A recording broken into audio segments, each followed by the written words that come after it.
That's okay. Pranam, sir. Welcome back. Pranam, pranam. Thank you.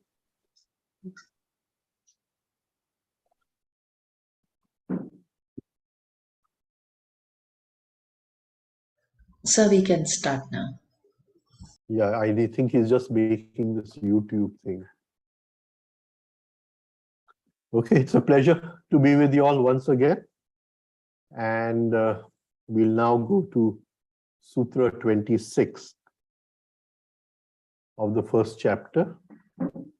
The sutra says, Sa purvesham api guruhu kalena na avachedat.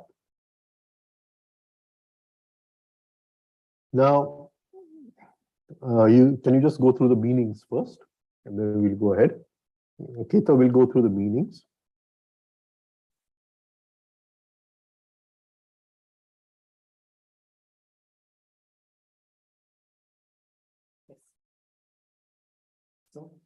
Sa means that. So now, if we start from Sutra 21, there Patanjali Rishi is saying that Tivra Samveganam Asana. That is for those whose will is intensely alive, those who are making super effort, then that what you call aim of ours, or that goal of ours, is asana, near. It is very near. Then, of course, he says this intensity is of three kinds. Then in 23, he says that there is another way, va. Ishwar pranidhanat, va. Va means or. Or there is another way, and that is surrender to Ishwar. Of course, we'll go into the meaning of Ishwar pranidhan again. So he's saying, either your will is intensely alive, then you're near, or you're making super effort, you're near. But there is another way, that is by surrendering to Ishvara inside. Then he gives a definition of what that Ishvara is. Klesha karma vipak ashay aparamushta purush vishesha Ishvara. This Ishvara is untouched by the applications, karma and the consequences of karma, and ashay, the deposits of karma which are left behind. It is untouched by that, and that is why this Ishwar is called as Purush Vishesha. Right? So, and then he says in 25,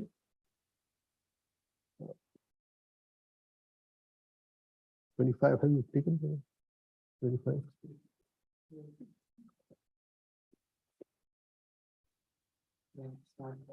I'll bring it up. Yeah.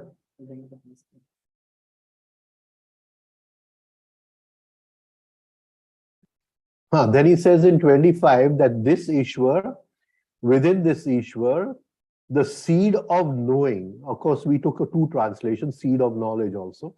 The seed of knowing expands into infinity. And now he's saying that this Ishwar is untouched by time. So let us just go through this sutra, then we'll again recap the previous sutras. Sa purvesham api guru kalena avachedat. So, as you can see on the screen, Sa purvesham api guruhu kalena anavachedat. The translation is that Ishwar. Sa means that. That Ishwar which we have been talking in the last 3-4 sutras, that Ishwar, right?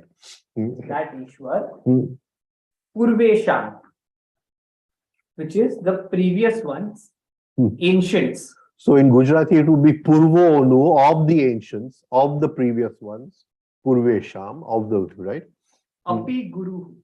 Also, Api is also. He is also the guru of those who have come before him, right? He is also the guru of those who have come before him. Why is he the guru of those who come before him? Then he says, Anna, he is the guru of the ones who come before him because he is unavachedit, because he is kalena unavachedat, which means he is unlimited by time, or he is not limited by the dimension of time.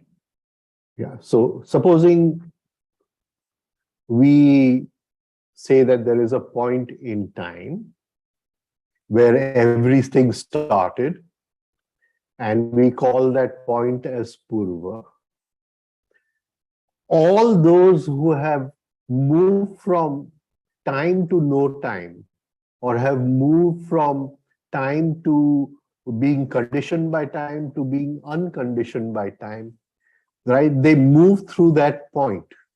Now, we may say, because we see time as past, present, and future, we may say that point was somewhere in time, but that point is nowhere in time. That point is always, it is always fresh. So if I was to say that Krishna came after Ram, but when Krishna is in that point of time where everything started, then he is the guru of Ram also, because that point never becomes old. That point never becomes the past tense.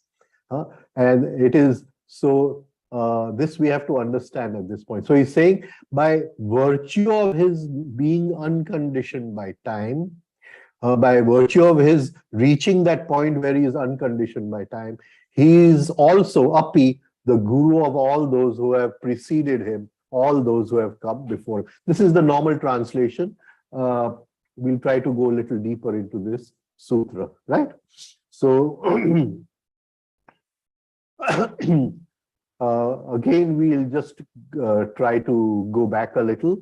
In 21, we said it is near for those who make intense effort. So now he's saying, in the next, he says, it is also near for those who surrender to Ishvara. Now,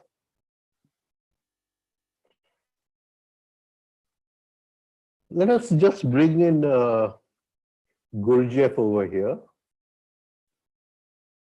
Gurudeva says man does not have a soul. Man has to create a soul. Now, there's a lot of truth in these words, so we have to look at them. So, we're going to divide this soul into two parts. And one is a crystallized soul, and one is a non-crystallized soul, which Gurudeva says is not a soul. He says man has an essence. He has to transform that essence into a soul, right? So, if we take the meaning of Ishvara as soul, the crystallized soul, right? So, in the next sutra, he's saying, Ishwar pranidhanatva, atva means, or you can reach that near state by Ishwar pranidhan. Now, what is the meaning of this word pranidhan? Dha means to gather attention. Ni means to take that attention inside. And pranidhan, because there are two prefixes, pra and a ni. So, dha, gather attention. Ni, to take the attention inside. And pranidhan, pra, to take it with extra effort and also take it back to the source, to go to the first point, to take that attention back to the source. Now, again, I'm going to, so in the sutra number 22, sutra number 23, he says that you can even reach that near state by something called Ishwar Pranidhan, collecting your attention, taking the attention inside and taking it to the source of attention, the beginning where attention came from. Now, attention is the most valuable commodity we have in our life. How do we use our attention? How do we train our attention? Right? And I'm going to again use some Gurdjieffian terminology from Gurdjieff. Attention is the property of the soul which has been abducted by the machine. Gurdjieff calls the body-brain system the machine, right? And he says attention is a property of the soul which has been abducted by the machine. Now, if attention is the property of the soul, then it comes in all the rules of the soul. But if attention has been abducted and become a property of the machine, the body-brain system, then it follows all the rules of the body-brain system. Right? This abduction of attention, this kidnapping of attention, which is the property of the soul, right? We call a seduction of attention, and it leads to a state which is called identification. So in Sutra number 23, he says that you can reach that state by something called Ishvara pranidhan. And Ishvara pranidhan means collecting your attention where it is stuck with the machine, sending it back inside, and when it goes inside, Ishvara is the source, the soul is the source of that attention. It belonged to him in the first place.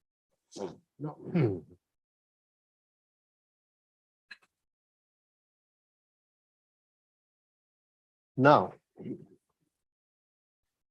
as long as attention is a property of the machine, of the body-brain system, it is subject to all these laws. So, which are these laws? He tells us in Sutra number 24.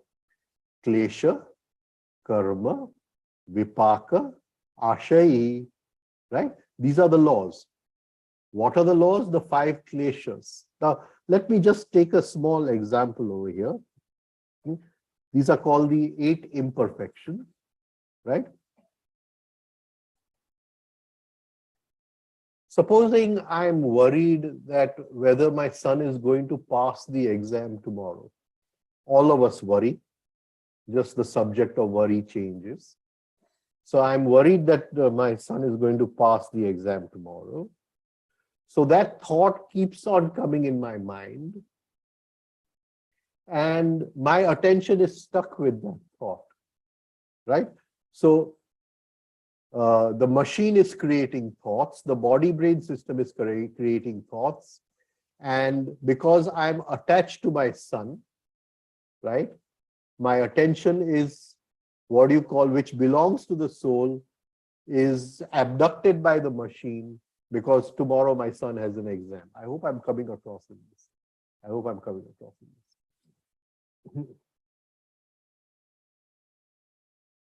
Now, every time I get the thought that what will happen in the exam, every time I, what do you call, think about it, worry about it, I'm repeating that sanskar in the mind, I'm repeating that habit in the mind, I'm giving the machine more power to steal more attention from the soul.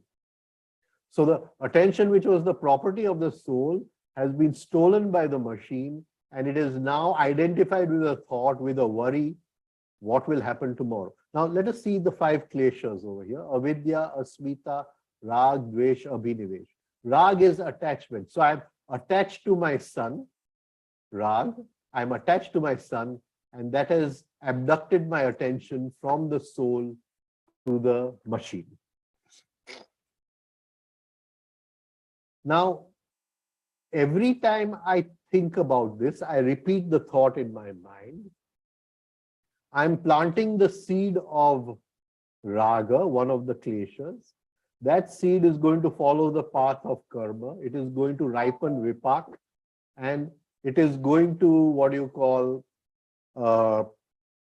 create new seeds, which are the library or where all the karmas are lying, which is called ashay, the new seeds. And it will go through this process.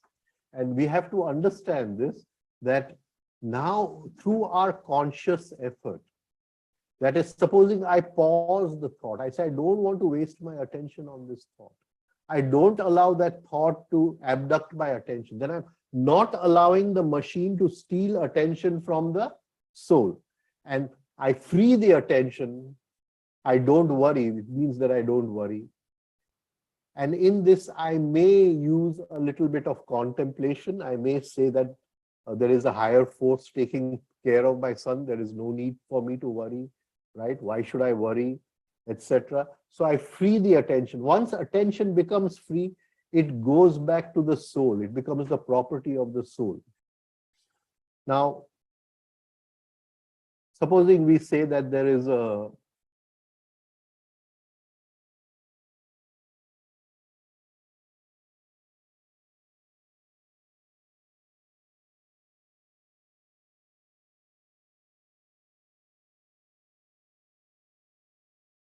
through different hungers, through different inclinations, etc.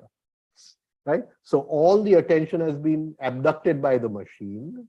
And as I free attention and it goes to fill that lake, the property of the soul goes back to the soul. Now, when attention was abducted by the machine, when it is identified with the thought, what will happen tomorrow, then it becomes a part of all the laws of karma. But the minute I free attention and send it back to the soul, then it becomes klesha karma vipak ashay aparamusht. I freed that attention from these laws, and now that attention is not subject to these laws. I hope I'm able to come across. So the whole spiritual journey is freeing attention from where it is attached and giving it back to the soul, because it is the property of the soul. Now, we do this in different ways. We pause our reactions, we take them out, or we try to practice self-remembering, where we are performing the functions of the machine, but even keeping one arrow of attention on self. So attention is going back to the self, to the soul. Now,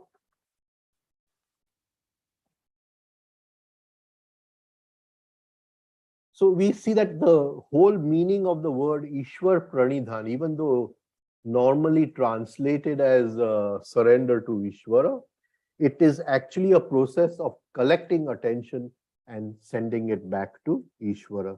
And this is done by self-remembering, double-arrowed attention. I can take another example. So, say I fall in love with someone. Then all my attention is what you call abducted by my emotional center. I'm only interested in what she's doing, right? And if she, now that this is attachment, rag. But supposing we are sitting on a garden bench and she asks me that, how long will you love me? And I say, okay, I'll love you till there are stars in the sky or there are grains of sand on the beach, etc., etc. Right? So here it is not only rag, attachment, but it is also abhinivesh. There is a longing for something to continue. There is a longing for something to last forever. And that is another klesh called abhinivesh. So here you see how these kleshas are, what do you call, abducting our attention and sending it on the path of karma. So we have two types of attention: machine attention and soul attention, right? Now, machine attention is a part of linear time. It comes under the conditions of time. Soul attention is free of linear time. It is in some eternal time. It is not identified with what will happen tomorrow. All of us are identified with what will happen tomorrow, right? The minute we are identified with one of the kleshas, the whole journey of klesha karma vipak ashay starts. So that was sutra number 23, right? 23, right? So I'll just something which I just coined yesterday morning. Absence of attention is avidya, the first klesh. Fragmentation of attention, that I am separate from you, my ego is separate from you, right? Fragmentation of attention is asmita, the I amness. Seduction of attention is raga, what you call attachment. Repulsion of attention is dvesha. And the continuous longing for attention is abhinivesha. It wants to go on forever. Now let us check this, see this in another way.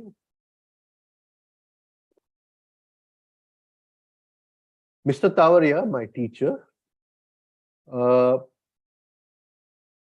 he used to say that the soul is the primary body and the physical body-brain system is the secondary body.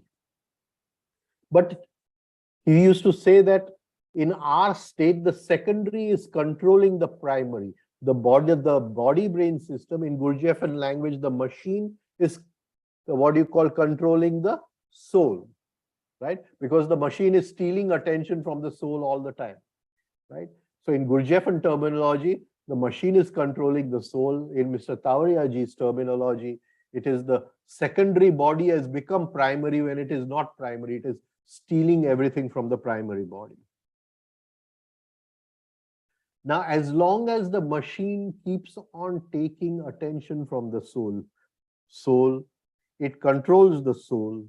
The soul does not have any will of its own. Its will is overpowered by the will of the machine, right? And the machine is just interested. The body-brain system is just interested in fulfilling desires, fulfilling urges, fulfilling inclinations, fulfilling different hungers. And as it is attached to all these things, it keeps stealing attention.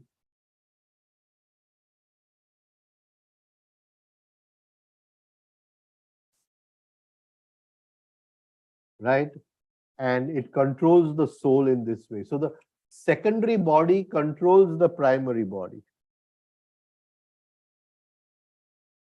Now, as we separate attention from the functions of the machine, as we separate attention from the hungers, the inclinations, the attitudes, the habits of the machine, attention becomes free and it goes back to the soul. Now, the soul has no will in its present state. It is totally controlled by the hungers and the inclinations of the machine. But as attention comes back to the soul, it's what you call sleeping will is awakened. Its sleeping will is awakened. And at one point, it frees itself from the control of the machine. The soul frees itself, the primary body frees itself from the control of the secondary body, the body-brain system. At that time, it is not willing to, what you call, go with the urges, the inclinations of the physical body, of the primary, of the secondary body, of the machine. A point comes where now the machine cannot steal any more attention from the soul. The will of the soul has awakened to such an extent that now the machine cannot steal attention any longer. At this moment, that soul becomes Ishvara. Ishvara means the controller. From the root ish, to control, where I choose the controller, right? So till then it is just a soul. It is not a controller because it is being controlled by the secondary body, right? Explain this if you want. You can explain, then I'll go ahead. This is the diagram that is used in the Gurdjieff system to explain how most of humanity, most of us work. And what is the higher possibility that we have, right, of having a soul which is the controller controlling us. The diagram on the top, the first diagram, there you see that on the left hand side is the machine or the body brain system with all its desires, impulses, cravings. On the inside, there is the essence, right? This is the raw material of the soul. The soul hasn't been crystallized right now. There is nothing organized here. So what happens? An impulse comes from life, and based on that impulse, I react. I don't respond because there's nothing within me that can decide what to do. Right? So I just constantly react to life. In that way, life becomes active. I become passive in the sense that I'm passively just reacting to life. Now, slowly, through the process that was just explained, if I'm able to pull back my attention from my senses, if I'm able to bring it back to my soul, if I'm able to practice separation and all of those things that we talk about, there is something that starts getting created within us. Our essence develops and our soul starts getting developed. Now the soul becomes Ishvara, or it starts getting some semblance of control. So life will come in, right? All the impulses from life will come in, but now the direction is reversed. Now life is, if you can notice, life is the positive pole here. Now life becomes the negative pole. And something inside us which has become organized, that becomes the positive pole. And that controls how I respond to situations. So from reacting to impulses passively, now I'm actively choosing my response to the situation.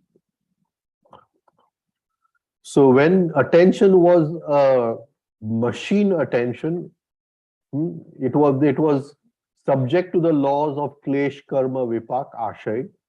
The minute it was freed, it is free from the laws of klesha, karma, vipak, ashay. It becomes soul attention. The soul originally owned that attention. Now, when he becomes Ishvara, Patanjali calls him as Purusha Vishesha Ishvara, because he's free of these 8 imperfections, Klesh, Karma, Viveka, Ashay. He's free of them, right? And he's now Purush Vishesh Ishvara. This was Sutra number 24. 25, he says, the soul of all knowing. I'm not saying all knowledge over here, even though many translations have said all knowledge. We are saying the soul, the seed of all knowing, not the soul, the seed of all knowing expands into infinity. Now, this he's preparing us for this sutra which we are going to take today, that is 26. Sapurvesham api guru kalena na avachedat.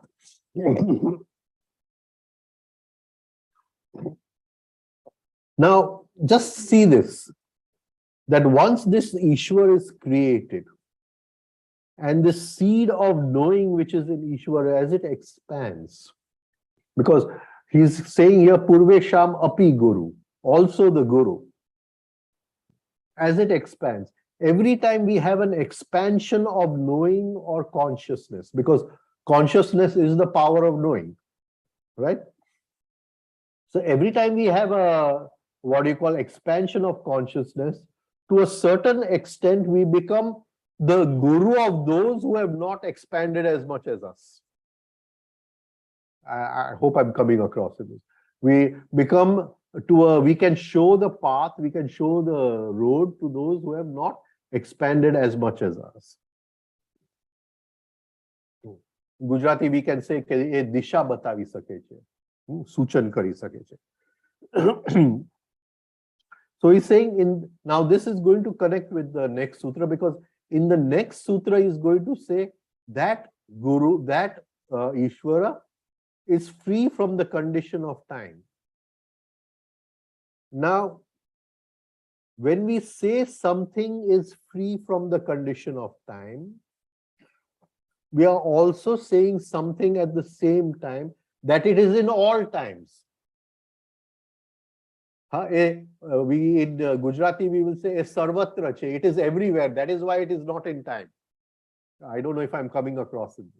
So it is, when we say that this Ishvara is free of time, he is also in all times. And how do we know that he is in all times? Because the previous sutra, the seed of knowing is expanded into infinity. We can feel him in all times. We can know him in all times. And that is how we come to sutra number 26. Sa purvesham api guruhu kalena na avacheda. Now here we must understand that in the previous sutra, he said that the seed of knowing. So here we are still in the process of Patanjali, in the process of his Yogasutra.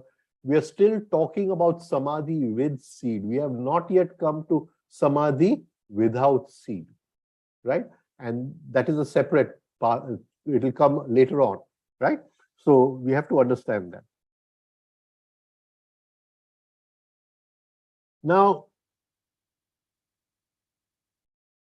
in the previous sutra, he used the word sarvagna bijam, the bij which brings knowing from all sides. How do we practice this in our daily lives? So one of the techniques which Gurudeva gives is what he calls external considering, trying to make the object as the subject. That is, somebody comes to me and is talking about his pains and sorrows. And I try to live the sorrows and pains as that person, not as myself, not as I understand them, but as if I am that person. I go into his shoes. And this movement from, so that person is no longer the object for me, it becomes the subject for me, right? And this is an expansion of the power of knowing. The seed of knowledge which was within me has expanded. And in this way, that is why there's, in the Hindu system, there is a lot of emphasis on seva, but right seva, not I did seva. I cannot do seva, right? But on seva, so that the seed of knowing, it expands from just I into something else and into something else. And there's an expansion. And in that, when we say that Ishvara is timeless, we can sense and feel that Ishvara everywhere, because that seed of knowing has expanded. Kaketa will just try to explain this in a different way.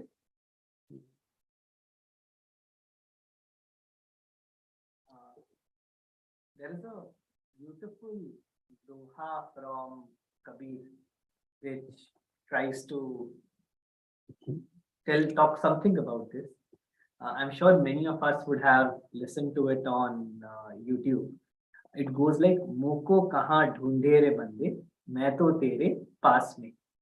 And then there is a lot of lines saying, "Na masjid mein, na mandir mein, na tirth mein," and everything. And then he says, "मैं सब श्वासों के श्वास में खोजी हुए तुरंत मिल जाऊं, एक पल की ही तलाश में, कहे कबीर सुनो भाई साधु, मैं तो हूँ विश्वास में."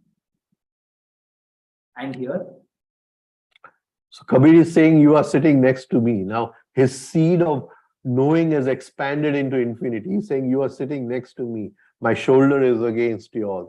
And he's saying, you are in the breath of the breath. So when the breath comes in, it gives life. So it is within breath is life, and you are the breath of the breath. You are the life which is in the breath, Kabir says. I mean, this is the expansion of the seed of knowledge into infinity, knowing into infinity.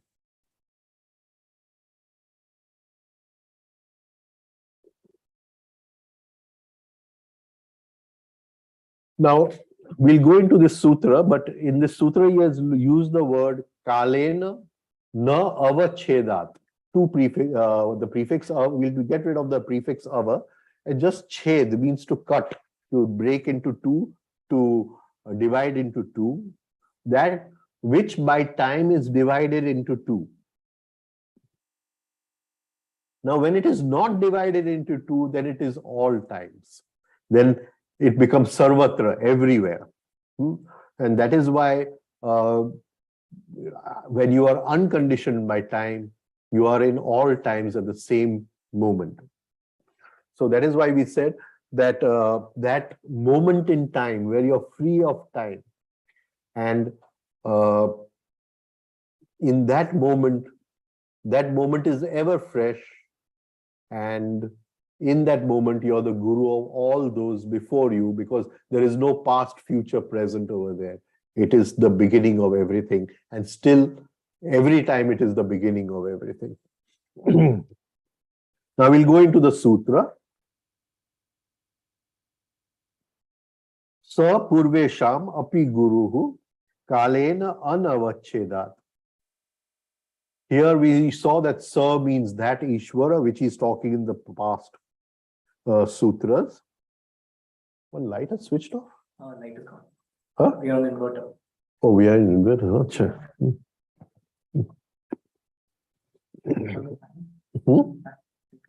What? Should I switch on the fan? No, it's okay. You can switch on those fans here if you want.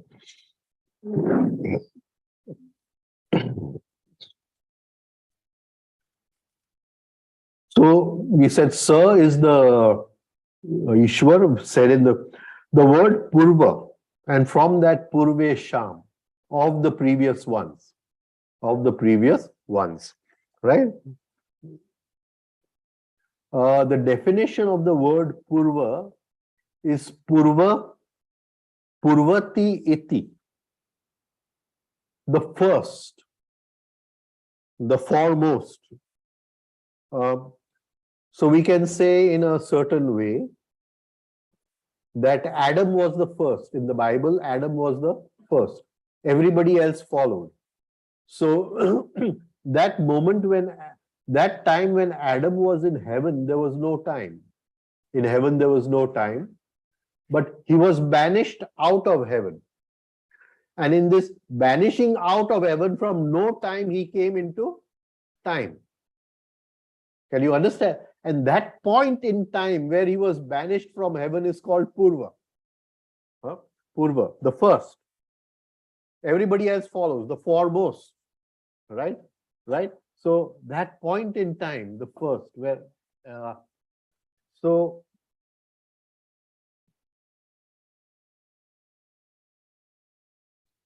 yeah.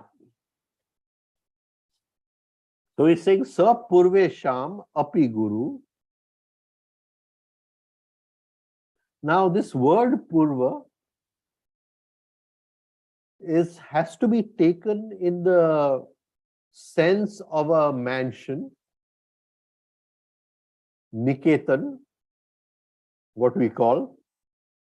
There is that point in time, and every time somebody reaches that point in time, they fill that space.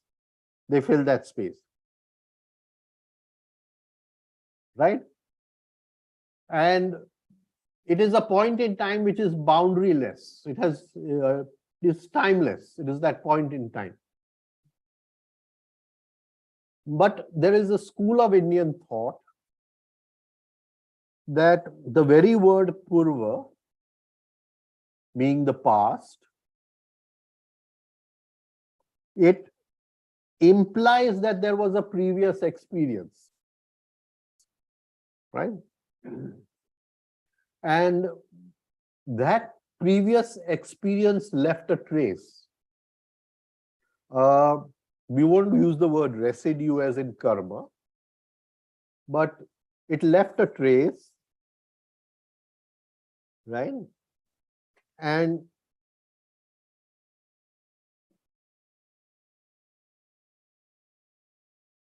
something followed out of that trace. So let us just take it in another way. That initially there was Shiva and Shakti. Shakti was Shiva and Shiva was Shakti. But at some point, Shakti decided to create the universe. Shiva asked Shakti to create the universe. How did Shakti create the universe? Because she knew that she had created some universe in the past, and with that sanskar, that memory, she recreated the universe again. But the universe created is always new. That point is always new, even though there is something in the past. It is not a repetition. I don't know if I'm coming across in this. That point in time is always fresh. So there is this school of Indian thought which says that there is some trace left behind, and because of that trace, he knows that this has happened previously, but at this moment in time, he is the guru of all those because he is before everyone else. You want to take that analogy of the baby? Yeah. I'll just explain a moment. Keta will explain the analogy of the baby. Let's try to look at this phenomenon, which is the phenomenon of the same point in time being new, as well as it being it having traces of something done in the past, right? So how do you try to marry these two seemingly opposing ideas? Let's look at it through two examples. The first example is let's take a baby that's born. It could either be an animal baby, it could either be a human baby. Now instinctively, before that, this baby that's born, right? The point in time when that baby is born, that is new. The baby did not exist before that time. The time it came out of the mother's womb, that is new, right? That point in time is new.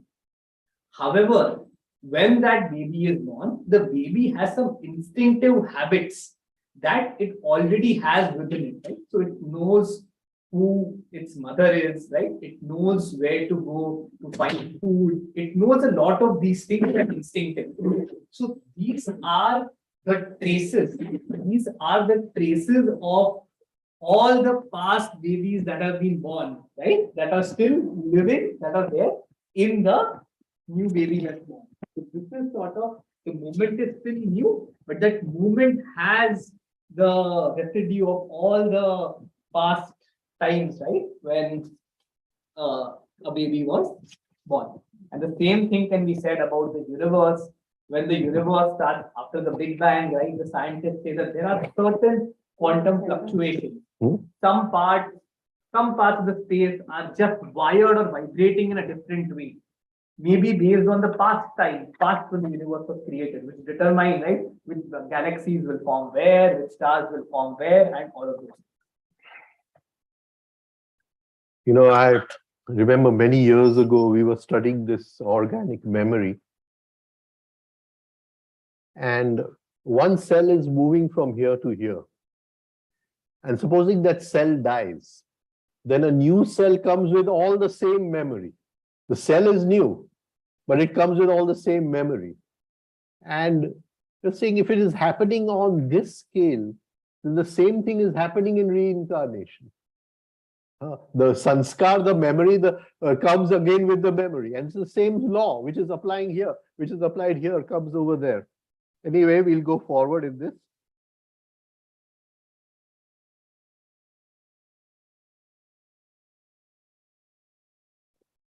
So the Shastras say that Shakti projects the universe from her womb.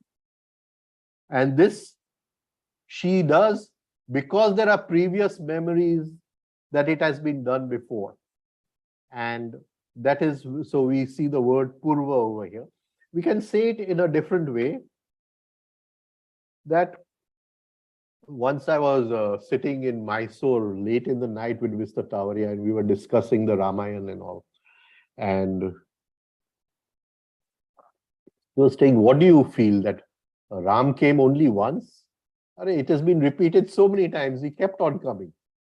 So we feel that Adam came only once, but Adam came and went so many times. That point in time keeps on coming, right?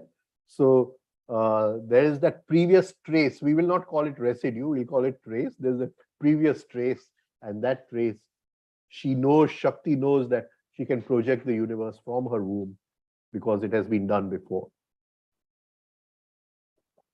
But even if it has been done thousands of times before, it's always the first time. It's always now. It is never old. And that is why we have this very famous statement of Jesus, where he says, Before Abraham was, I am. And Keto will explain that statement.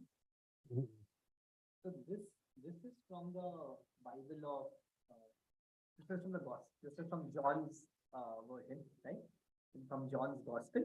It's the 8th part, line 57 to 59. He is talking to Jews and he's telling them about Jesus is talking to the Jews and Jesus is telling them about Abraham, the teacher who they believed in. The Jews asked him, "You are not yet 50 years old, and yet you are saying that you've seen Abraham." Abraham was someone who Was the first prophet. Was the first prophet, right? Hmm. Centuries or let's say decades before Jesus. Hmm. And Jesus said to them, "Truly, truly, I say to you, before Abraham was, I am." And the important thing here is, he did not say before Abraham was, I was. He said, before Abraham was, I am.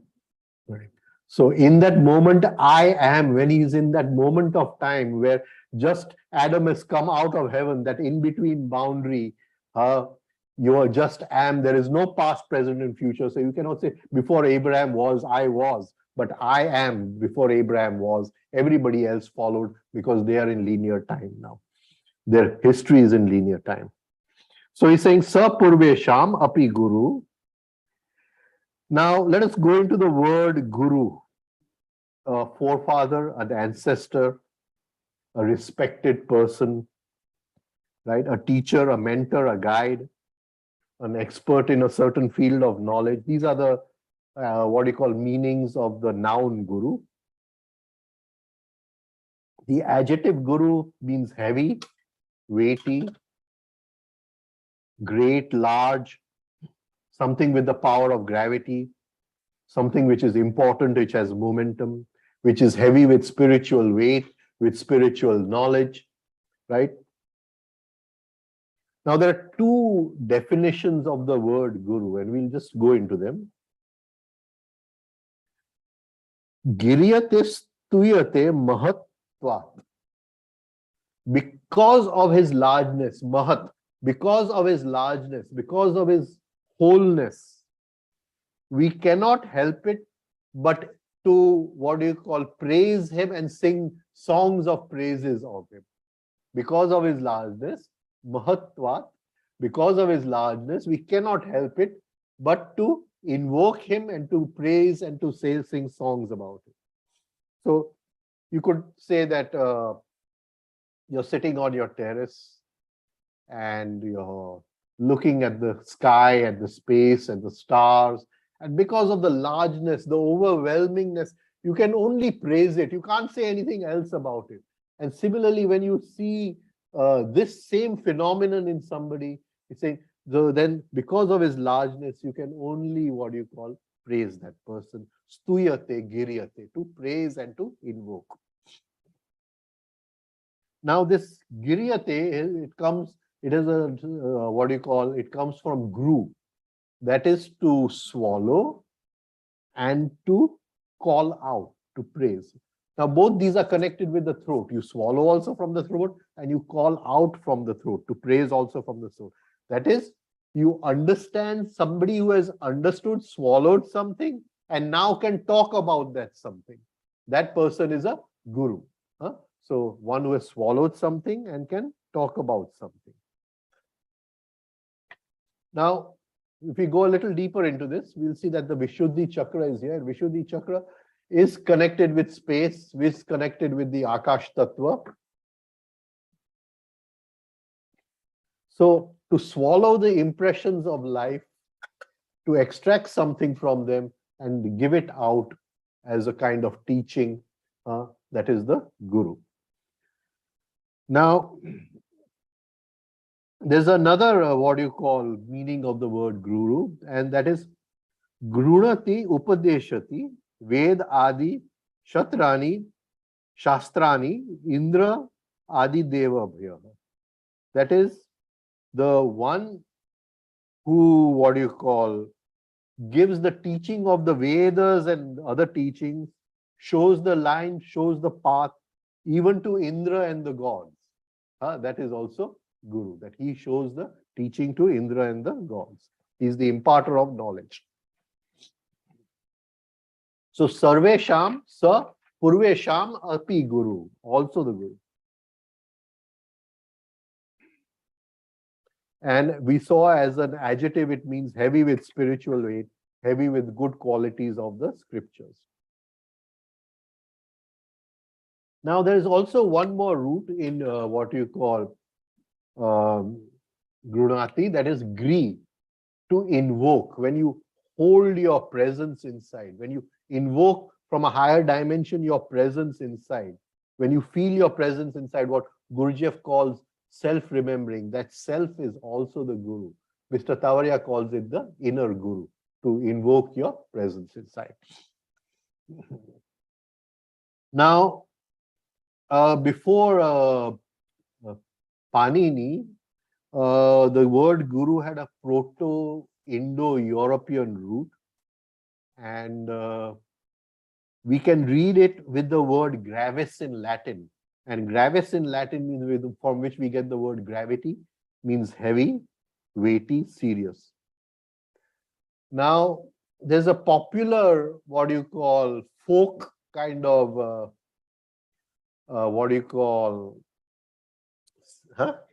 interpretation of the word Guru, kind of a folk kind of interpretation, where it is based on the two syllables, Gu and Ru. Gu meaning the one who gets rid of, dispels, and Ru meaning darkness, the one who leads you from darkness to light, Guru. And that is a more popular, what you call, etymological kind of theory. It is not what you call accepted by all the scholars, but in the Adhyatara Upanishad there is a sloka on this also, right? In the Adhyatara Upanishad. Now the next word is Kalena. Through time, Kal Vade, Kalena, by time, through time. That is Kal being the instrumental. Now Kal, the here again we have two definitions, and I think we did this when we did Kali. It comes from the root kal, to count, to count. That the whole Jagat, that the whole movable universe, the whole Jagat, it is moving everywhere, everything is happening, but that place where everything is counted, where everything is recorded, that is time. That place where everything is done, that is called time. So, જે જગ્યામાં એની ગણના થાય છે, જે આખી સૃષ્ટિ હલનચલન કરે, the whole universe is moving, but the place where everything is recorded, where everything is counted, that is time.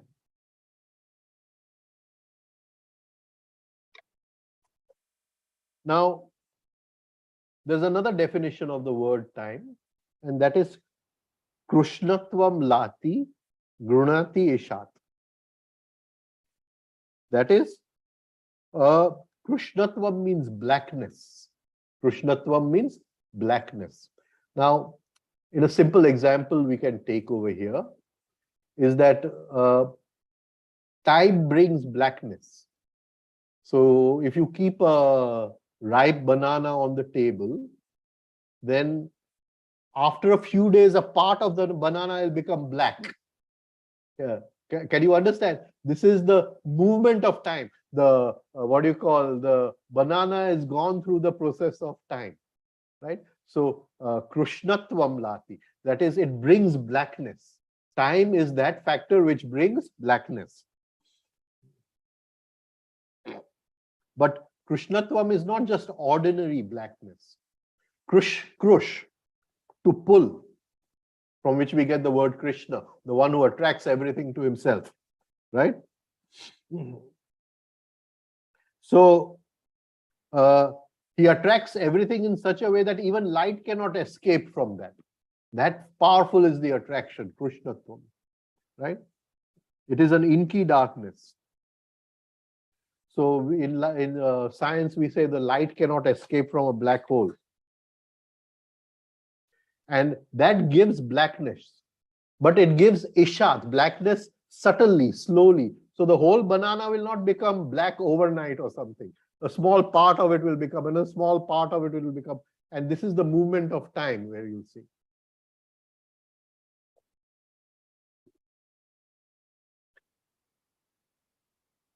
That is slowly, everything will, what you call, get destroyed in time, become black in time.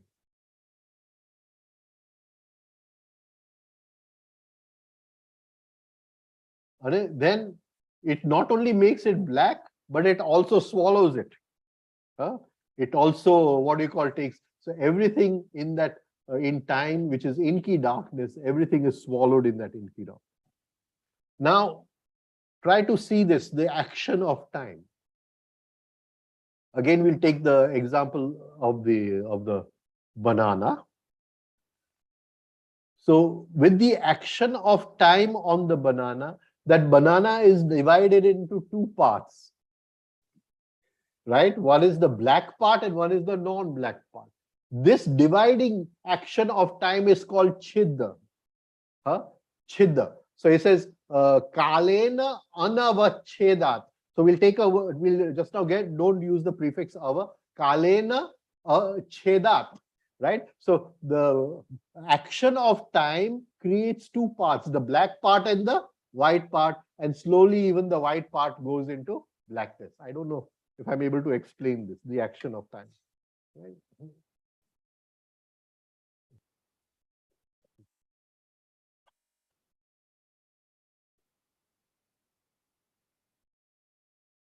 So wherever there is time, everything is counted, everything is recorded somewhere. And everything, as it moves through time, moves deeper and deeper into blackness, into nothingness, into inky darkness.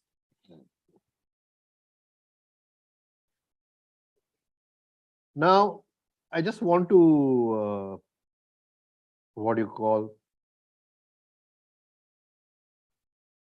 Now, the word used here is an. An means not, avachedat, that Ishvara is not conditioned by time. That time cannot divide it into two parts, the black part and the white part. He is not conditioned by time because time cannot divide it into two parts.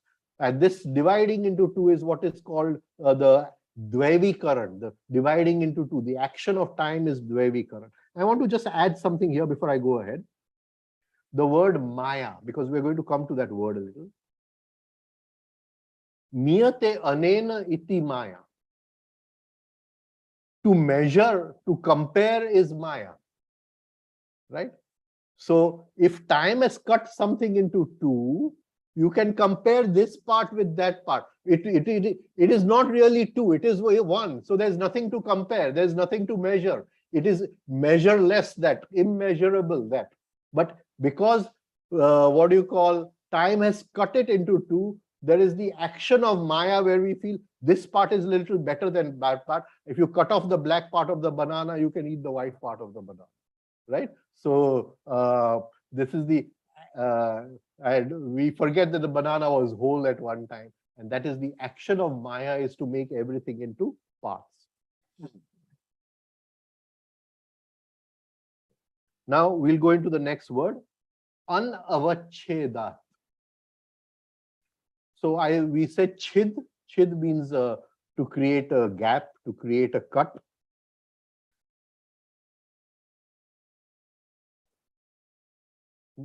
Now we have to take this in two ways, in space and in process also. So in space, to create a gap, like we said, that you cut one thing into two. But even in all processes, there will be gaps. And this is, of course, where Gurdjieff's law of octaves come in, right? There will be gaps. And anything, any business you go to do or anything, there will be gaps where obstacles will come in and you'll have to retreat a little. You can't just keep on progressing in your business every day. There will be retreating and going ahead. And so there are chid. So chid is in space, it is in time also. But he's saying here, this Ishvara, he's unaffected by this, he's untouched by this. So in that process of Ishvara, there are no gaps, or the gaps are filled in automatically by the grace of Ishvara or something of that. So do you want to explain this a little? You can. Right. If we take the example of the law of scale, many of you will be familiar about it, of this concept from previous. Anything that starts cannot move in the same direction unless there are external effort, external shocks provided to bridge the interval. So any activity we do, there are some gaps that are there in that. Say like I go to build a factory or a building, and overnight the prices of cement go up. Now I don't have enough money to continue my work, so I have to take help from somewhere else. There's a gap, and in that gap I have to take help. I'll take a loan from the bank to, what do you call, buy the costly cement and continue my building that way, something like that. Yeah. And now, what is it that creates these gaps, right? It is the fundamental nature of time, that any process that moves in time, there will be some intervals or gaps in that process, right? And this is exactly what we mean by being Chid, right? to cut into Chid two. by time. It's a process. Some part will be good of the banana, some part will be bad of the banana, right? Everything will move through the process of time. But here we are saying that Ishvara is untouched by the limitations of time. So even if he is in a process, all the gaps are filled in that process. There is no, what do you call, a cut in the process. So કાલ વડે એ નીચે ઉતરતો નથી, એ છેદાતો નથી. Now here, all the translations which I saw here, this is the translation till now, that he is untouched by time, he is unconditioned by time. But here there is a small mystery over here, and it needed a little bit of contemplation to come to something, to make something out of it. Why did he use the word avachedato nati? Na avachedat. Why did he not use the word? Why did he not just say na chedat? By coming across in this, I hope so. That why did he say why did he add the prefix ava? Na avachedat. He could have just said na chedat. He is unconditioned by time, but he added the prefix ava over here. You'll have to show it on different. Now, if we go into the meaning of the word ava, and the dictionary has so many meanings that you really can't come to anything.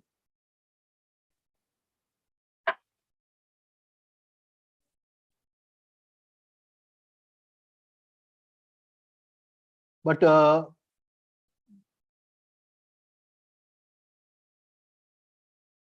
he could have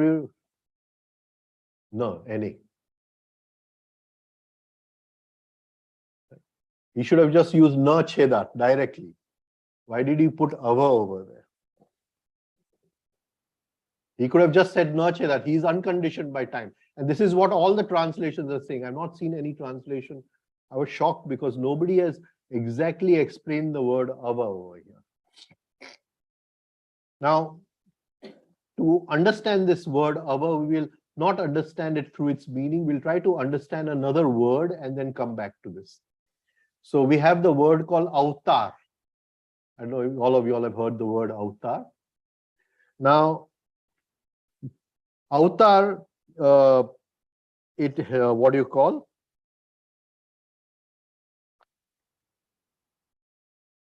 The root in that is through, means the one who has sailed across, the one who has crossed the bridge, right? The one who has gone across to the other shore, swum across to the other shore.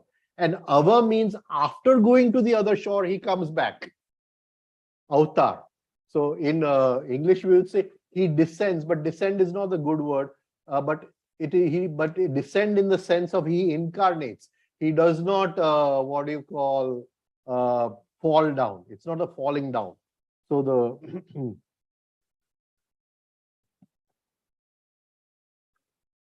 it's in this one.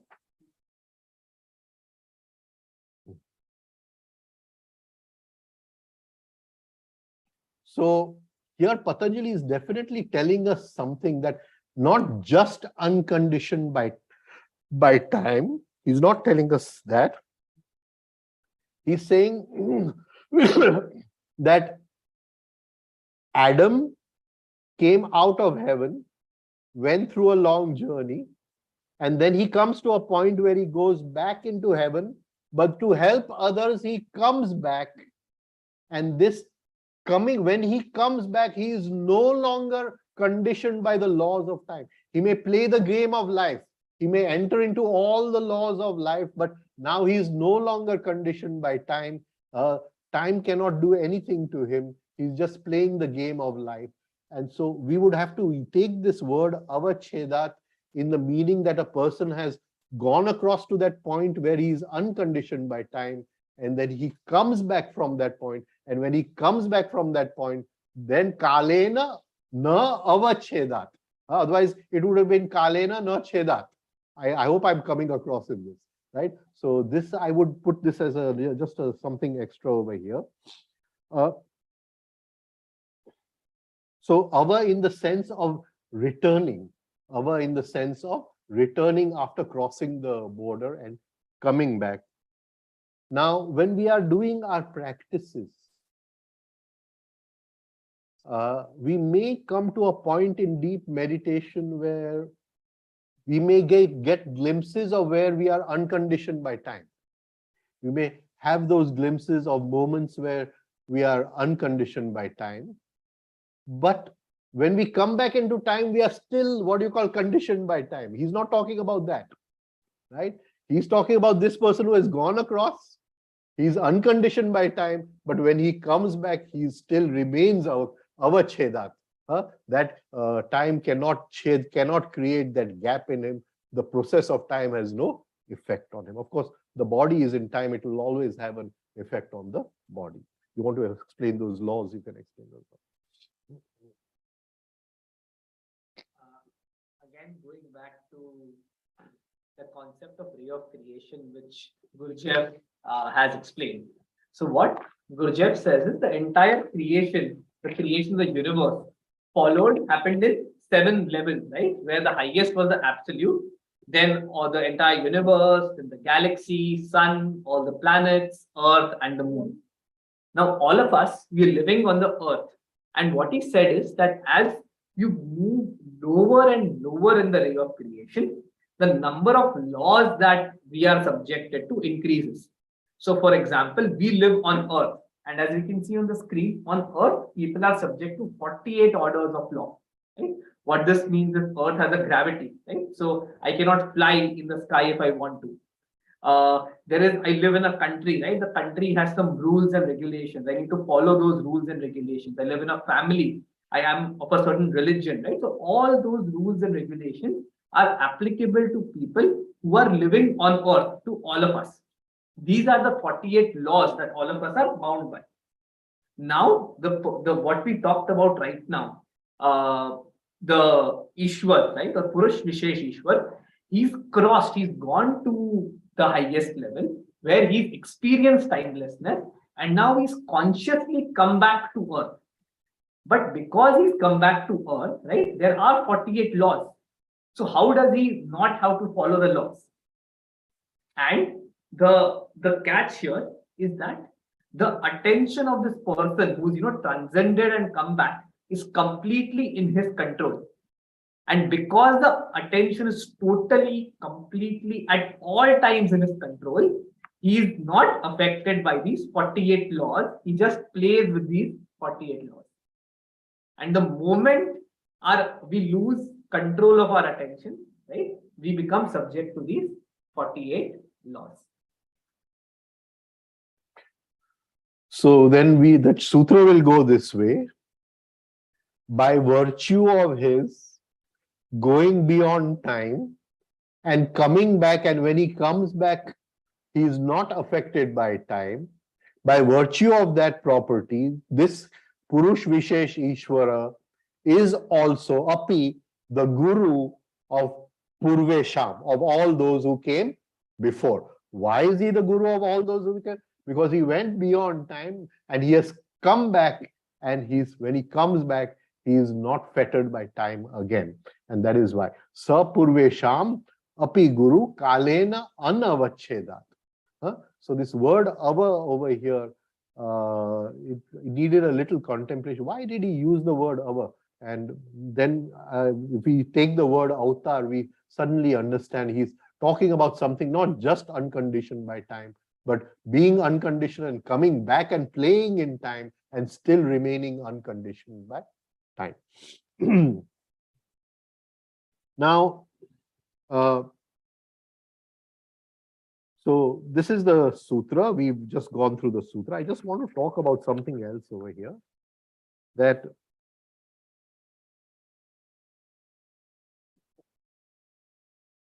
the supreme consciousness,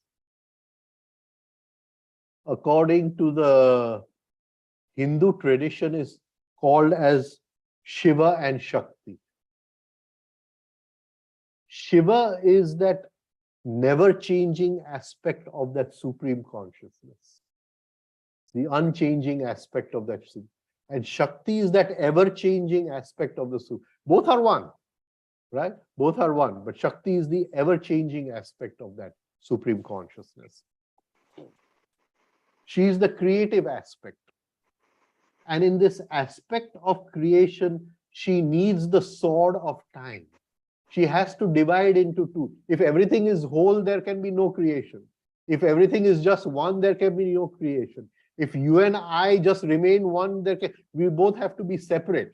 Then there can be a relationship between you and I. So for the play of life, for the game of the universe, right? Shakti needed the sword of time to chid, to cut through everything. This cutting power of Shakti is known as Maya. This cutting power, where even though everything is whole, we experience it as the not whole. This is this cutting power of Shakti. So this power of Shakti to cut into two, to veil the consciousness, to cover the consciousness, to negate the consciousness, right, is called Maya. But Shakti is Shiva. She is not separate from Shiva. So how does this dual experience happen? And let us try to go into this so we can understand that that one point in time where beyond was timelessness and here was time.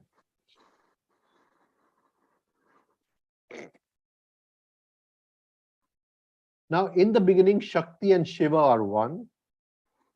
And Shakti, it comes from the root Shak, to be able to have the power to do. So she is the power and Shiva is the power holder, the owner of the power.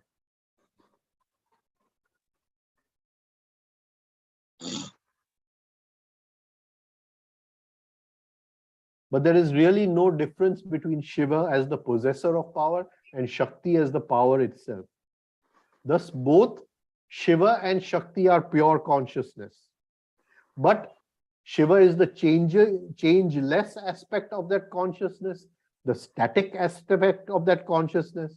Shakti is the ever-changing kinetic or active aspect. She is the power which creates the dualistic worlds, the three. And when she does this, she gains three aspects. She has three aspects. In her first aspect, she reduces the whole into parts. So she negates consciousness, which is whole, and creates khanda, parts in consciousness. That is her first power. This is called as Maya Shakti. Second, she has a Vikshep Shakti. From her womb, she projects the universe. Kalpana Shakti. She can, through her imagination, she projects the universe out and creates the universe. And the third is Sanskar Shakti. When she projects the universe, something remains as a what you call trace, and that's Sanskar. And these are the three aspects of Shakti. One, she negates consciousness. Second, imagination. And third, what you call memory. There's a trace of something left behind. And it is these three qualities of the mind. And when we are in imagination or memory, we are never in the present moment. We are always identified with past or future, right? And we can never experience that timeless moment.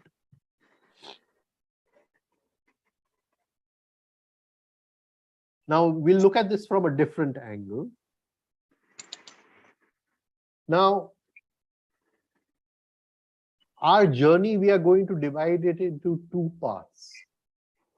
The first part is from where we are right now to what we talked about today, Purush Vishesha Ishvara, right? So from our journey from non-crystallized soul to crystallized soul, or from essence to soul, real I, right? Then comes the second part of that journey where the real I merges into the universal I, right? Shakti goes back and merges into Shiv. The real I merges into the universal I. This is the second part of the journey. And Patanjali does talk about this journey from the third chapter onwards, right? Now, I'm just going to give some glimpse over there so we get to that point of time.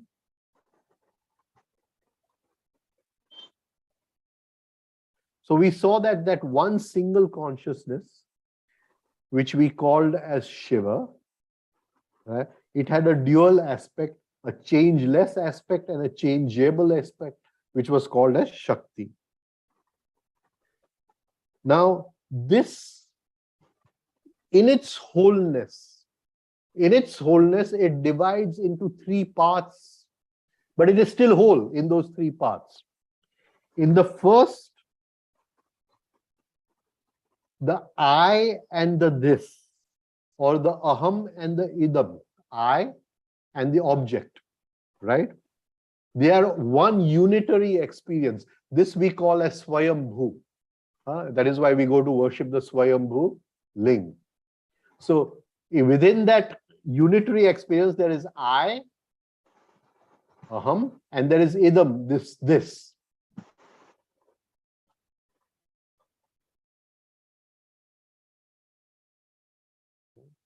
But they are one experience. They are not separate experiences.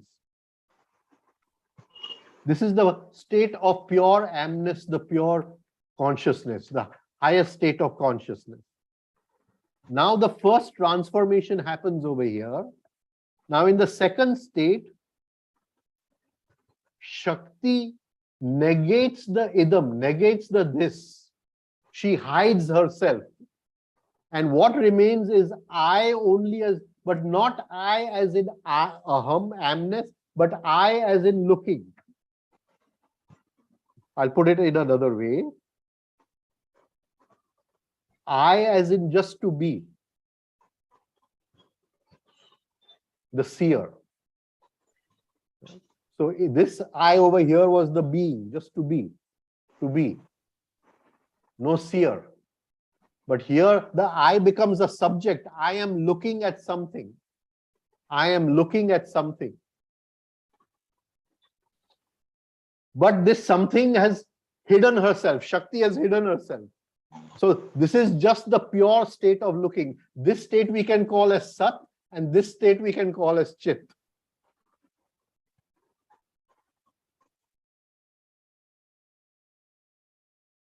So this state we call as Sat, he's looking. Chit means to know, he's looking, right? But he's not looking at anything. There is no object to look at because Shakti as the object has hidden herself, right? And then in the third state, there is the I as the looking and Shakti as the object of looking. He is looking at Shakti.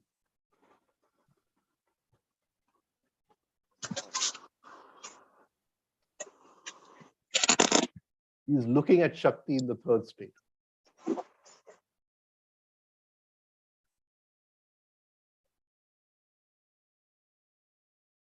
Right? But they're still one.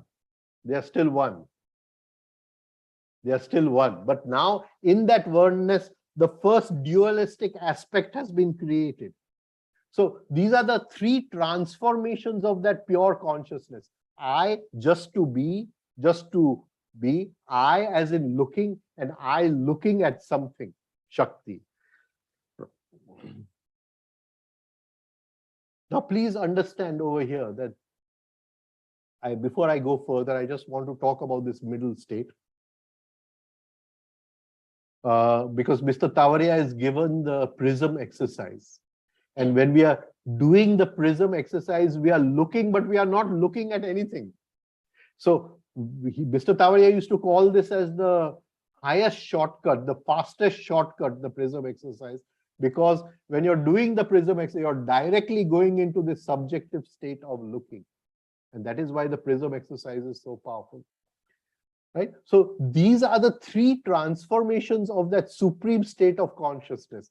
I, right?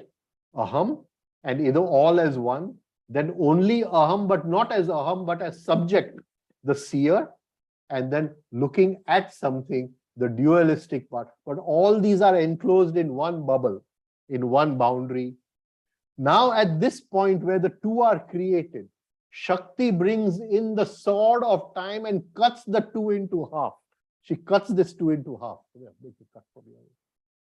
She takes the sword of time and she cuts this, and then this lower part, you're in time, in this part. So when we say this Purush Vishesh Ishvara, he has come to this point where he has experienced himself as free of time, but now he has to pass through these three transformations till he reaches the state of supreme consciousness that is still remaining for him. But he has reached this point where he is free of time. And because he is free of time, he can now come back, and he is not touched by time when he comes back. And he can come back either to play the game of life or to come back to help others to reach that same state. And that is why he is Purvesham, Sa Purvesham, Api Guru, Kalena, Na Avachedat. I'll stop over here. Any questions? I'll take questions over here. It's a very difficult sutra, but I hope that I've been able to come across in this. I mean, it's a very difficult sutra. Any questions? It's on. It's on. You want me to increase the volume? Yeah, we can increase the volume.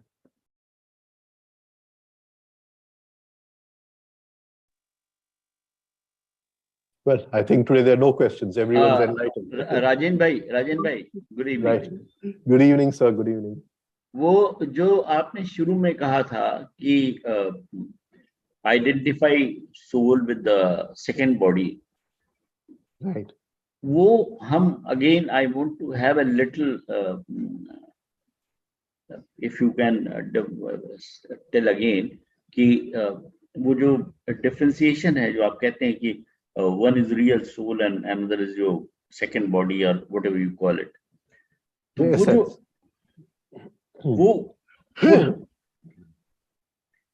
वो difference मेरे अभी भी समझ में ठीक से नहीं आया है कि जैसे अगर मैंने कुछ सोचा तो कॉन्शियस होकर सोच रहा हूँ and there is another person who is observing कि मैं क्या सोच रहा हूँ, राइट?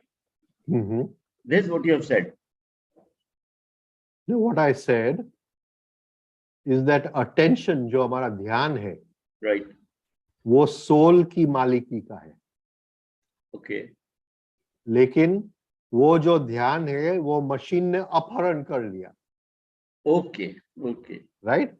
वो जो ऐसे करो कि मैं एक डार्क रूम में जाता हूँ. My Hindi is very good, so just bear with me. और in that dark room I need a torch to see. Right. That torch is attention. Okay. आप समझ में आए मैं क्या बोल रहा हूँ? और then I see कि अरे मेरे पास ये one what do you call a biscuit of gold is lying in my dark room, right? Right. So that biscuit of gold which was outside my consciousness has now come into my consciousness. How has it come into my consciousness? Because of that torch. Attention, right? तो ये जो attention है which works through the five senses, it makes the eyes see, it makes the skin feel. Everything works on attention. That is why in Gujarati we call attention as jeev, life. Taro jeev kya chotelo chhe. You understand? Yeah. Right? Now this attention belongs to the soul. Right. But it has been abducted by the Body. machine. And the machine uses it to fulfill its desires. Whether they are desires of the instinctive center, desires of the emotional center, desires of the intellectual center. You understand? Desires of the moving center. It uses that attention, whilst that attention was the property of the soul. Soul. Now, as Right. long as the machine is abducting attention, we are in a state of identification, sleep. You see? Now, if we make an effort to detach from desires, detach from inclinations, detach from hungers, right? And detach from the greed of the machine, and then attention becomes free, and then it is the property of the soul, Soul. right? Hmm. When attention is taken away by the machine, when it becomes machine attention, it is subject to all the laws of the machine. Klesha, karma, vipak, ashai. But the minute it goes back to the soul, it is free of all those laws. Right? Now, Right. as the soul collects its attention back, a point comes where its will awakens, the will of the soul. Just now, the will of the machine has put the will of the soul to sleep. You see, the soul follows the will of the machine, right? And once the attention comes back at a certain point, the will of the soul awakens.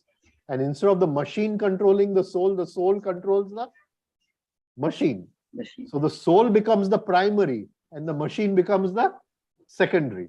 Second. You So get it? can we do something by meditation that this soul becomes primary, machine is detached with it? Is it So possible? every time we observe the workings of the machine, it starts with self-observation. And you observe the workings of the machine. As you observe the workings of the machine slowly becomes too weak to pull the attention, because now its desires and all are not going to work upon the soul, take attention. And then so attention, which was the property of the soul, goes back to the soul, and it becomes Ishvara. Instead of the machine controlling it, Ishvara is the one who controls. It controls the machine. The primary body controls the secondary body. Just now the secondary body is controlling the primary body. Right, sir. Thank you. Sir, can I ask one question? Oh, please, go ahead. Sir, you said that we all are born with the previous trace, memory trace. Sir, if the previous memory trace is like more of dvesa, then how a person will come out of that? Because in this life also, my things will be more, जो भी हम करेंगे तो वो उसमें द्वेष ज्यादा होगा. Then how to come out of that? Because it is coming from the past life. Yeah. See, one misconception is that we don't want to come out. Yes. We want to look, observe. The very act of observation brings us out. But sir, that dvesh is already there, imprinted in my memory. Yes. It is already there. Yes. And that dvesh, you will observe the workings of that dvesh. Yes, sir. Right? Yes, sir. Now, supposing you have given me, say, your toy to play with. Yes. And then you come back and you ask for the toy. I'll say it was never yours. It was mine in the first place. Yes. Can you see how the dvesh has come out? Yes, sir. Right? Yes, sir. So, but now if I'm observing myself, I suddenly see the working of this dvesh and I pause over there. Can you see? And I don't allow it to control me. I give you your toy back. Sir, will it be possible because so much of dvesh is there? Does not matter. One moment of consciousness is more than enough for thousands of years of dvesh. Okay, sir. So our effort is to rise in consciousness. Okay, sir. Right? So Okay. don't worry about that. Okay, The thing is, are we practicing or not? That is most important. okay, sir. Okay, sir. It doesn't mind doesn't matter if we fail in our practices completely, 100%. Okay, sir. But the very fact that we are practicing is a big thing. Sir, may I say something? Sir, Vatsala ji, just a minute. Sir, I'm adding to Anju's question. Yeah. Like, I will talk about my example. So, all the negative things, if I don't react, I put a pause. So, I put a pause, I don't react. But the thought still comes in my mind. Some aspects, the thought, I would say, has reduced the intensity. Some thoughts, some patterns. But when it comes, I smile and I still say, ye phir se aa gaya hai dimag mein. I am aware and then again I pause. Is this the right way? The thought will also diminish because thought comes. So this is what you are doing is very good, because that is the practice of non-identifying with the thought, non-identifying with the feeling. The thought comes. The feeling comes, I don't want to return her toy. But I say, I don't want to identify with it. I don't want to go with it. It is like one friend has come and in the middle of the night, he wants to take me gambling. Right? And I say, I'm not coming with you. Similarly, I say the same thing to this thought. I'm not coming with you. Right? And slowly it weakens over a period of time. And as it weakens, a point comes when it cannot take any attention from you. Can you see? Then machine attention has become soul attention. But it's okay. Suppose we fail also sometimes. Because we fail and we keep failing. Oh, yes. We keep failing, right? And one of the beauty is this, to remain balanced when we fail. Yes, that is true. Yeah. And but then the thought also comes that today you failed. Doesn't matter. You were not able to hold it or just have that exercise. See, we have been failing for thousands of years. All these thoughts and all these feelings, you see, where my selfishness, I don't want to give it back to her, right? Now that selfishness has been with me for thousands of years. You say in one night it will go away just by looking at it. You see, it takes time. Yeah. It takes time. Okay. And a little bit of grace. Yes, sir. Yes, Vatsala ji, I'm just adding you. Sorry. Can you explain about creating the soul? I didn't understand that. Okay, I'll explain again. Yes, thank you. What did I say is the property of the soul? What is the property of the soul? Attention. Oh, yeah, correct. You just said that. Right. And who has taken away that attention? The body machine. The body machine, to fulfill its desires. Right. Right? Now, as I observe my desires, I separate attention from the machine and it goes back to the soul. Soul. Right? Oh, right. You put the diagram first. I got the. You got it? And a point comes where the soul now can control the machine instead of the machine controlling the. And that is the point of Ishvara. The point of Ishvara, the controller. Right. Right. Thank you so much.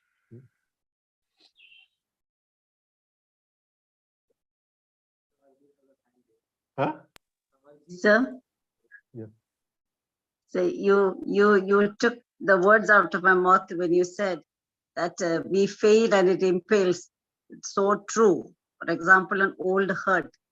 You are aware that by process of thinking after your lectures on the sutras, my awareness was high. I contemplated, discovered it was my ego that was hurt and nothing had happened. That hurt came from a bruised ego. That awareness was there, but still the feeling of anger was there. How could this happen?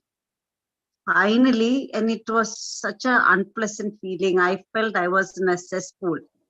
But what took me out of it successfully was intense prayer, intense longing. I don't want this hurt does not define me. I just want to get rid of it. And I really prayed to my Ishtadevata. I prayed and prayed and prayed. In a week's time, I was really felt cleansed. But as Very you good. said, you need grace. Little bit of grace. Ultimately, grace is needed. Any amount of thinking, sharpness, intellect, it works up to a point. But you know what the Hindu Shastra says, Mm. that if you are deserving, the grace has to come. Mm. Yes, Yeah. very true. Yeah. But So that effort has to be our there. whole effort is just to make ourselves deserving. Yes, yes. And the sincerity of the desire, sincerity, not hold on to our bad things. These lectures are very transformative, sir. Thank you. It's made Thank a you. big change. In my case, I can tell you it's made a great change. And I go through all the notes again and again. It's opened up a whole new world for me. Thank you. Do you send these notes to everyone? No? Okay.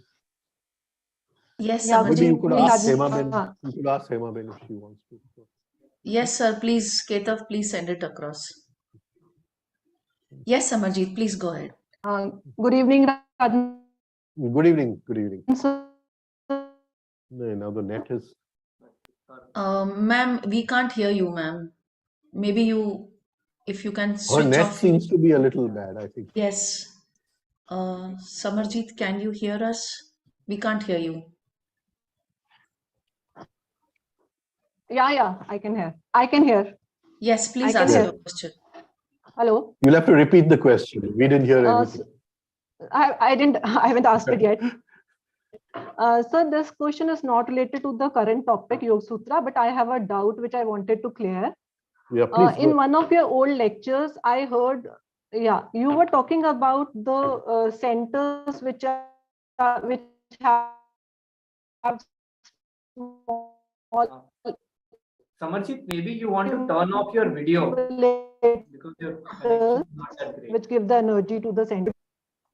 Okay. Now ask the question without the video. Yeah. In that lectures, in that lecture, somebody asked you about the healing modalities, and you said that we should not be practicing healing modalities since we make use of the large accumulator, and that sex energy should be used only for the spiritual purpose. So I wanted to get some clarification on this.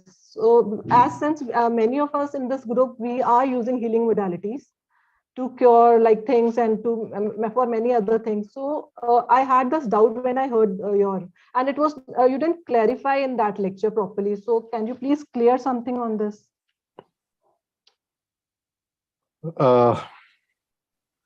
See, it's a very controversial topic. I don't go very much into it. But, there's something called water mining. In the sense that if I dig a well on my farm and I take water out of the well from that farm, and then there are underground streams which replenish the well. The water comes back in the well. But in the core of the earth, there is a whole layer of water. And people have started extracting that layer of water from deep in the earth. And this is not a well, it is called water mining because the earth cannot replenish that water again. Once it is extracted, it is gone. Similarly, till we learn to work with the large accumulator, till we learn to work with the sex energy, when we are healing people, we are giving energy, we are using something like water mining, something which we will not get back. And that is why we have to very intelligently and very,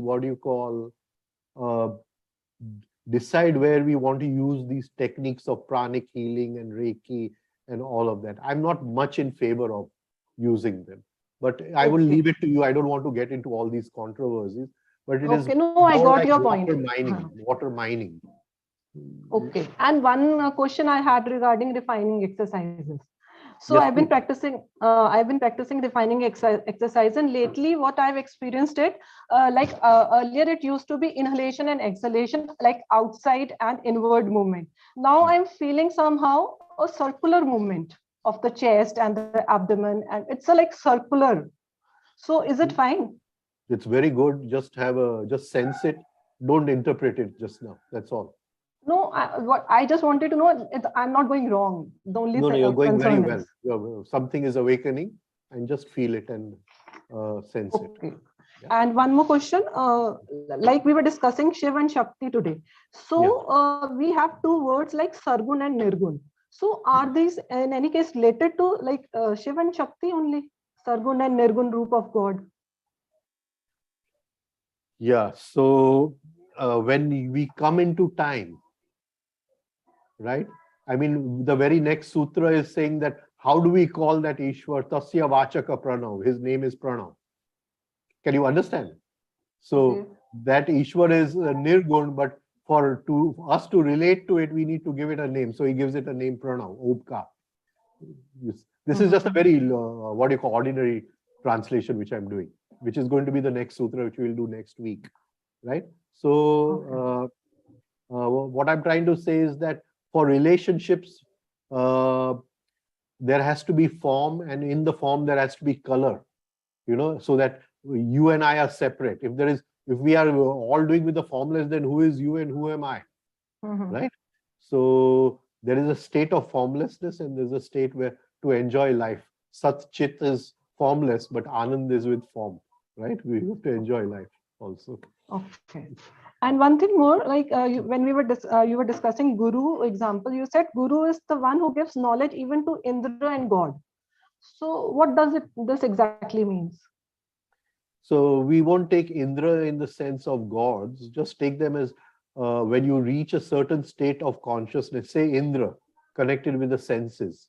So in yoga, you may reach a state of called Indriya Jai, where you have what do you call got power, controlling power over the energy which works through the senses, right?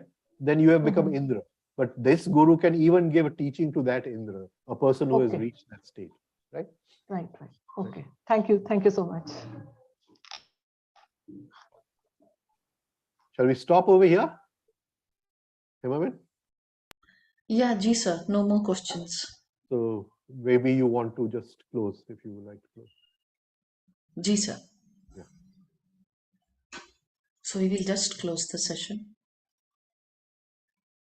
Om Sahana Bhavatu Sahanau Bhunaktu Sahaviryam Karavavai Tejasvina Vadhitamastu Ma Vidvishavahai. Om Shantihi Shantihi Shantihi. Thank you, everyone. Thank you. Thank you so much, sir. Thank you.